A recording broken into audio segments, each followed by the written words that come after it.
Expired. Thank you, Mr. Chairman. Gaetz is recognized. February 26, 2020, House Armed Services Committee, General Mark Milley. We know we're not going to defeat the Taliban militarily, and they're not going to defeat the government of Afghanistan militarily.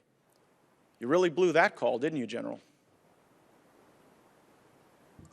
I believe that that was an issue of strategic stalemate, and that if we had remained in Afghanistan with the advisory levels of effort, then the government of Afghanistan. Well, that's an interesting Afghan answer to a security question. It's forces. just not one I asked. You spent more time with Bob Woodward on this book than you spent analyzing the very likely prospect that the Afghanistan government was going to fall immediately to the Taliban, didn't you? Not even close, Congressman. Oh, really? Because you said right after Kabul fell that no one could have anticipated the immediate fall of the Ghani government. When did you become aware that Joe Biden tried to get Ghani to lie about the conditions in Afghanistan? He did that in July. Did you know that right away? I'm not aware of what President Biden. You're not aware of the lying or- phone call that Biden had with Ghani where he said, whether it is true or not, we want you to go out there and paint a rosy picture of what's going on in Afghanistan. You're the chief military advisor to the president. You said that the Taliban was not going to defeat the government of Afghanistan militarily, which, by the way, they cut through them like a hot knife through butter. And then the president tries to get Ghani to lie. When did you become aware of that attempt? Well, there's two things there, Congressman, if I may. One is what I said was the situation was stalemate, and if we kept advisors with there, the government of Afghanistan and the Army would have still been there. That's what I said. Whether that's right or wrong, I don't know. But it seems wrong now with well, the Taliban in we control. withdrew I all have a the question we for withdrew all the Secretary advisors. Austin. Secretary Austin, are you capable of assessing whether another has the will to fight? No, we're not, and that's the point that the chairman made earlier. So. That's just like an incredibly disappointing thing for the Secretary of Defense to simply say, I can't assess whether someone has the will to fight. But it is consistent with your record. I mean, during the Obama administration, I think they gave you about $48 million to go train up some folks in Syria to go take on the Assad government. And I think your testimony was that only 4 or 5 survived first contact with the enemy. So what confidence should this committee have in you, or should the country have in you, when you've now confessed to us, and whether it's the swing and a miss in Afghanistan that General Milley talked to the Senate about yesterday, total failure, or whether it was your failures in Syria, you don't seem capable to look at a fighting force and determine whether or not they have the will.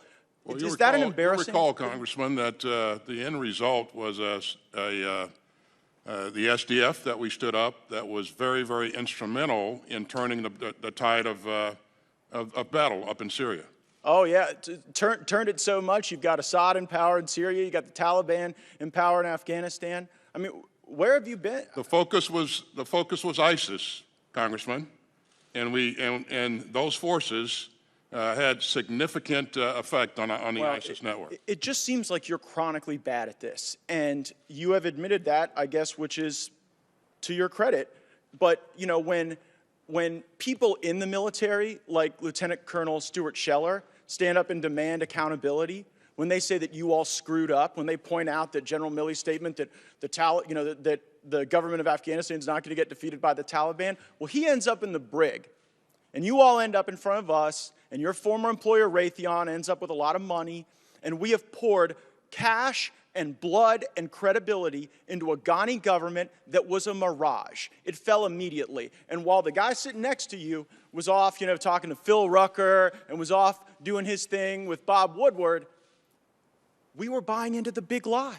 The big lie that this was ever going to be successful and that we could ever rely on the Afghanistan government for anything at all. You know, General Milley, you kind of gave up the game earlier when you said you wanted to address elements of your personal conduct that were in question. We're not questioning your personal conduct. We're questioning in your official capacity going and undermining the chain of command, which is obviously what you did. You've created this whole chain of communication narrative. Did not undermine the chain of command in yeah, any manner, you did. shape, or form. You absolutely did. And did not. Well, you know what?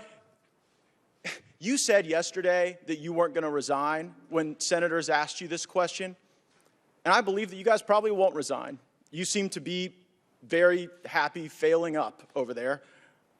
But if we didn't have a president that was so addled, you all would be fired, because that is what you deserve. You have let down the people who wear the uniform in my district and all around this country, and you're far more interested in what your perception is and how people think about you in insider Washington books than you care about winning, Gentleman's which this time group has seems incapable of expired. doing. Ms. Houlihan is recognized. All right, folks, thank you so much for joining us here at Golden State Times. If you're new to the channel, we encourage you to subscribe by clicking that middle button. Also, check out our previous video by clicking the video on the right, or a video you might enjoy by clicking the video on the left. Also, don't forget to click the thumbs up button and share this video on social media. Peace.